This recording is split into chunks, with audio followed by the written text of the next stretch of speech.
Bem-vindos a mais uma aula prática de TAL 484. Na aula teórica de número 12, discutimos as principais tecnologias que empregam o aquecimento como estratégia de conservação dos alimentos. Mas como definir qual tratamento térmico empregar? Como definimos o binômio tempo-temperatura mais adequado para um determinado produto? Responder essas perguntas não é algo tão simples e precisa de muita investigação até alcançar o tratamento térmico ideal para um alimento específico. Mas, nessa aula, vamos aprofundar a teoria necessária para responder essas perguntas e resolver alguns exercícios que simulam situações práticas. Como vimos na nossa aula teórica, os tratamentos térmicos que envolvem o aquecimento da matriz alimentar podem ter objetivos que variam desde a inativação de enzimas específicas até a alteração intencional das características sensoriais dos alimentos. Alguns tratamentos não têm como finalidade principal eliminar micro-organismos, mas devido ao aquecimento, bactérias e fungos acabam sendo destruídos termicamente. A consequência direta disso é uma redução na microbiota total do produto e um aumento da vida de prateleira. No entanto, a indústria de alimentos dispõe de tratamentos térmicos que têm como objetivo central eliminar micro-organismos patogênicos, os quais podem estar no seu estado vegetativo ou na forma de esporos. A pasteurização e a esterilização comercial são exemplos de tratamentos térmicos que empregam binômios tempo-temperatura bem definidos para conseguir destruir micro-organismos patogênicos que podem estar presentes no alimento. Para pasteurizar suco de frutas, podemos empregar um tratamento de 65 graus Celsius por 30 minutos, e dessa forma garantimos que o produto está seguro para o consumo. Mas esse tempo de exposição ao calor e essa temperatura não é recomendado para todos os alimentos. Se aplicarmos o mesmo binômio tempo-temperatura usado para suco de frutas para pasteurizar ovos, podemos levar à destruição da albumina. Assim, para ovos, precisamos empregar uma temperatura mais baixa e um tempo menor para conseguir garantir de forma simultânea a segurança microbiológica e a preservação dos aspectos sensoriais do produto. Para ovos líquidos, a pasteurização é normalmente conduzida a 60 graus Celsius por 3 minutos e meio. Como dito, o binômio tempo-temperatura pode variar entre um alimento e outro, e essa variação depende de fatores relacionados ao próprio alimento e às características dos micro-organismos. Do ponto de vista do alimento, o tratamento térmico deve interferir o mínimo possível sobre os seus atributos sensoriais e nutricionais. A intensidade da exposição ao calor também está relacionada às características intrínsecas do alimento, como o teor de água e a quantidade de carboidratos, proteínas e lipídios. Cada constituinte do alimento apresenta um calor específico relacionado, e o somatório dessas resistências à transferência de calor é o que vai definir a resistência global de transferência de calor de cada alimento. Produtos gordurosos tendem a ter uma transferência de calor menos eficiente do que suas versões com menor teor de gordura. Assim, podemos presumir que produtos com mais gordura irão demandar tratamentos térmicos mais intensos. Outro fator de importância é a presença das embalagens, as quais podem funcionar como barreiras físicas à transferência de calor.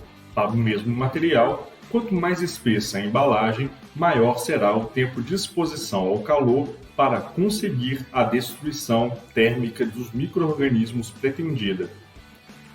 Não podemos nos esquecer que o tamanho das embalagens são de grande importância nesses processos, uma vez que a transferência de calor acontece de forma menos eficiente em grandes recipientes. A presença de substâncias inibitórias, como ácidos orgânicos, antibióticos e sais, também podem influenciar na intensidade do tratamento térmico. Apesar de algumas dessas substâncias não levarem à morte do micro-organismo-alvo, as mesmas podem causar injúrias que deixam o micro-organismo menos resistente ao calor. Assim, é possível conseguir uma eliminação da microbiota empregando-se tratamentos térmicos menos severos. Mas não é só as propriedades do alimento que importam. As características metabólicas e fisiológicas dos micro-organismos também são decisivas para a determinação do tratamento térmico. De forma geral, quanto maior a temperatura ótima de crescimento, mais difícil será a inativação do micro-organismo pelo calor. Além disso, células na fase estacionária tendem a ser mais termorresistentes do que células na fase log, e no caso dos esporos, quanto mais velho, mais resistente. A seguir, veremos que quando submetemos os micro-organismos ao calor, os mesmos não morrem de uma só vez. A população microbiana vai reduzindo de forma logarítmica com o tempo de exposição. Assim, quanto maior a população, maior será o tempo necessário para conseguir reduzir a microbiota a um nível considerado seguro ou adequado. Para avaliar a eficiência de tratamentos térmicos ou ajudar na definição de binômios tempo e temperatura mais adequados para um determinado produto, a indústria utiliza-se de parâmetros matemáticos, como é o caso dos chamados valores D, Z e F, que vamos discutir um pouco mais à frente. Imagine a seguinte situação. Você tem um alimento enlatado e sabe que o micro-organismo X é o patógeno mais termorresistente que potencialmente pode sobreviver no seu produto. Você não tem uma autoclave e por isso gostaria de fazer uma esterilização comercial usando um banho-maria a 100 graus Celsius. Quanto tempo você deve deixar as latas no banho? Para responder essa pergunta, primeiro precisamos saber qual é o tempo necessário para que o centro da lata atinja a temperatura de 100 graus Celsius. Para isso, realizamos o seguinte experimento. Pegamos uma lata com um produto, fazemos um furo e introduzimos um sensor de temperatura especial conhecido como termopar. Lembre-se que é importante que o termopar fique posicionado bem no centro da lata, que é a região que demora mais tempo para ser aquecida. Em seguida, colocamos a lata no banho-maria e acompanhamos a progressão da temperatura com o tempo. Para esse exemplo hipotético, vamos supor que o tempo foi de 10 minutos. Agora, para continuar a responder essa pergunta, temos dois caminhos possíveis. O primeiro deles é pesquisar os valores matemáticos de avaliação da eficiência de tratamento térmico, que nós vamos conhecer mais à frente, que são os valores D, Z e F para o micro-organismo X. Mas se você não encontrar essas informações disponíveis, o jeito é ir pelo caminho mais longo. Nesse caso, você mesmo precisa construir esses valores de forma experimental. Para fazer isso, você precisa inocular o seu micro-organismo X no alimento, enlatá-lo e depois colocar as latas no banho-maria a 100 graus Celsius. Mas quanto de micro-organismos eu vou colocar nas latas? Você sabe de antemão que se a população do micro-organismo X alcançar 10 elevado a 9 unidades formadoras de colônia por grama do produto, o mesmo apresentará sinais visíveis de deterioração, como o estufamento da lata, por exemplo. Assim, seu objetivo é eliminar uma população máxima que seria de 10 a 9 unidades formadoras de colônia por grama. Dessa forma, você adiciona 10 a 9 unidades formadoras de colônia do micro-organismo X por grama do alimento, enlata e coloca no banho-maria. Primeiramente, você espera os 10 minutos para que o centro da lata atinja a temperatura de 100 graus Celsius. E depois disso, periodicamente, você tira uma lata do banho-maria, resfria em banho de gelo, abre e faz a contagem do micro-organismo em meio de cultura específico. Fazendo esse procedimento durante um certo tempo, no final você poderá construir uma curva de morte térmica. No eixo Y, temos o logaritmo das unidades formadoras de colônia por grama do produto. E no eixo X, o tempo de aquecimento em minutos.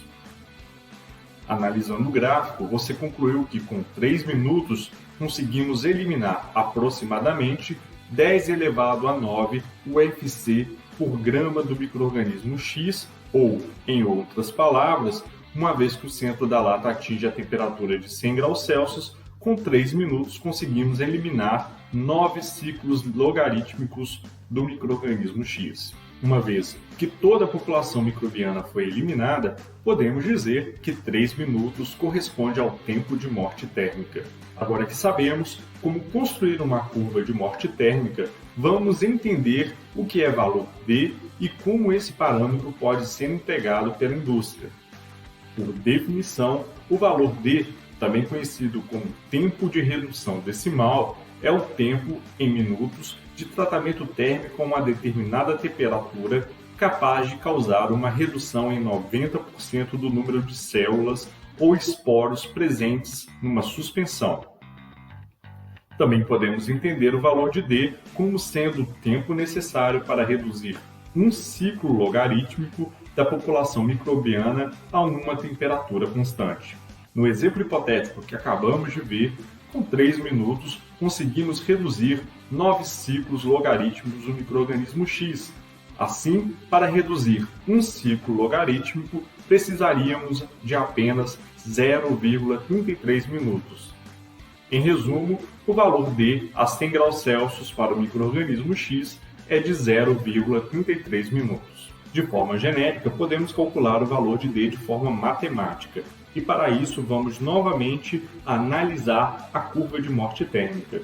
Como sabemos, essa curva trata-se de uma equação de primeiro grau, a qual pode ser escrita no formato y é igual a menos ax mais b. O valor de A é negativo porque a curva é decrescente.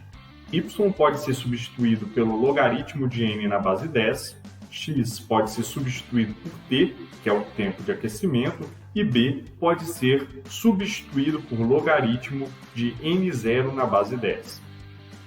Se isolarmos os logaritmos para o mesmo lado da igualdade, temos que logaritmo de n menos logaritmo de n0 é igual a menos a vezes t. Aplicando uma propriedade de logaritmo, chegamos que logaritmo de n dividido por n0 é igual a menos a vezes t. Assim, chegamos à equação de número 1. No entanto, essa equação ainda apresenta um problema. Não temos o valor de A. Para encontrar esse valor, vamos escolher 2 pontos aleatórios na curva. Um dos pontos tem a temperatura T' e uma população de N'. Já o outro ponto tem uma temperatura T2' e uma população N'. Como sabemos, o valor de A mede a variação da variável y em função da variável x. Em outras palavras, A corresponde à taxa de variação da curva. Assim, podemos escrever A matematicamente como sendo um ΔY sobre ΔX. O ΔY, nesse caso, pode ser escrito como N' menos N2' e o ΔX pode ser escrito como T2' menos T'. Se voltarmos à definição de valor D, ou seja, o tempo necessário para que reduza a população do micro-organismo em um ciclo log, podemos dizer que se N' menos N2' corresponder a um ciclo log, logo podemos inferir que T2' menos T' é igual a D. Substituindo as equações 3 e 4 na equação 2, chegamos que A é igual a 1 sobre D. Assim, a equação 1 pode ser reescrita da seguinte maneira: logaritmo na base 10 de n dividido por n0 é igual a menos t dividido por d. Para entendermos um pouco melhor, vamos fazer alguns exercícios. Calcular o tempo necessário para reduzir uma população de 10 elevado a 9 esporos de bacilos estearotermófilos para 10 a 5 esporos em um tratamento térmico a 121 graus Celsius, sabendo que o valor de D a essa temperatura é de 3 minutos. Como segundo exemplo, calcular o tempo necessário para reduzir em 3 ciclos logarítmicos uma população de esporos de bacilo estearotermófilos em um tratamento térmico a 121 graus Celsius. No nosso terceiro exemplo, vamos calcular o tempo de morte térmica para uma população de 10 elevado a 9 esporos de estearotermófilos em um tratamento a 121 graus Celsius. Agora que já entendemos o que é valor D e como é feito seu cálculo, vamos apresentar o conceito de 12D. Para alimentos enlatados e de baixa acidez, os esporos de Clostridium botulinum são as estruturas microbianas mais resistentes ao tratamento térmico e sua germinação durante o armazenamento pode levar à produção de toxinas letais ao consumidor. Para essa classe de produtos, a esterilização comercial é calculada para destruir 12 ciclos logarítmicos de esporos de Clostridium botulinum. Esse tratamento é conhecido como 12D e pode variar de um alimento ao outro. Uma coisa que sabemos bem, mesmo sem fazer nenhum experimento, é que quanto maior a temperatura, mais rápido iremos inativar os micro-organismos. Da mesma forma, podemos dizer que quanto maior a temperatura empregada no processo, menor será o valor de D. Imagina que temos os valores de D em diferentes temperaturas e plotamos um gráfico de log de D pela temperatura. Novamente, teremos uma reta decrescente. Com base nessa curva, podemos definir mais um parâmetro de controle térmico de processo, o valor Z. Por definição, o valor Z refere-se à temperatura necessária para que o valor de D seja reduzido em um ciclo log.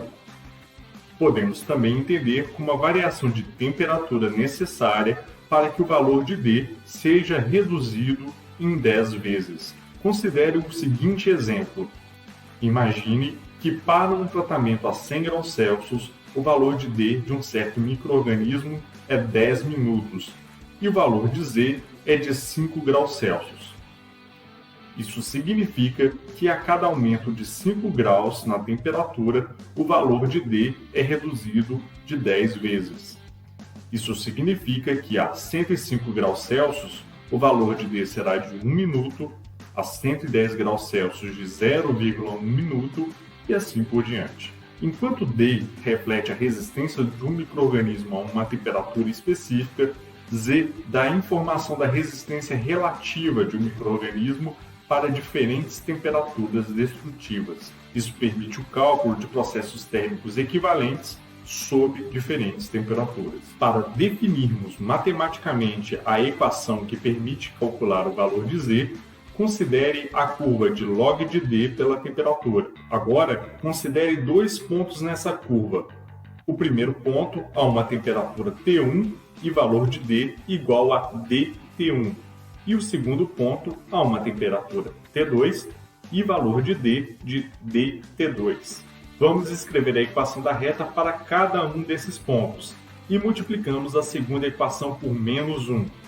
Em seguida, somamos as duas equações. Dessa maneira, chegamos à equação de número 1, que diz que logaritmo de dT1 dividido por dT2 é igual a A, que multiplica T2 menos T1. Para calcular o valor de A, novamente chegamos que A é igual a ΔY sobre ΔX. Substituindo ΔY e ΔX, temos que A é igual a dT1 menos dT2 dividido por T2 menos T1. Se considerarmos que dT1 menos dT2 é igual a um ciclo logarítmico, logo podemos concluir que T2 menos T1 é igual a Z. Substituindo as equações 3 e 4 na equação 2, temos que A é igual a 1 sobre Z. Colocando a equação 5 dentro da equação 1, chegamos à equação de cálculo do valor Z, onde logaritmo da base 10 de dT1 dividido por dT2 é igual a T2 menos T1 dividido por Z. Para entendermos melhor como aplicar o valor de Z, considere o seguinte problema. Esporos de Clostridium botulinum em tampão fosfato aquecidos a 121 graus Celsius têm valor de D de 0,204 minutos e Z igual a 10 graus Celsius. Quanto tempo vamos precisar para reduzir uma população de esporos de 10 elevado a 12 para um esporo a 111 graus Celsius?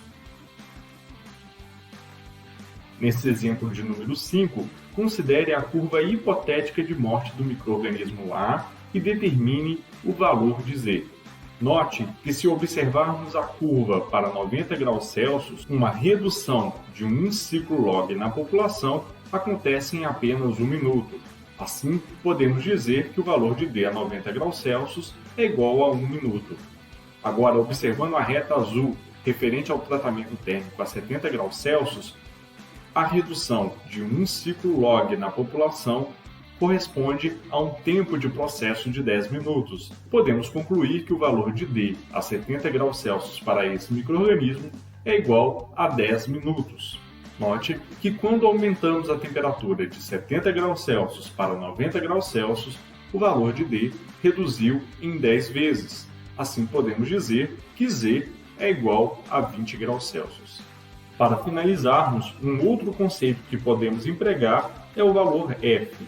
Esse parâmetro diz respeito ao tempo necessário para destruir o número estipulado de micro-organismos a uma temperatura de referência, que normalmente é de 121 graus Celsius para esporos e 60 graus Celsius para células vegetativas.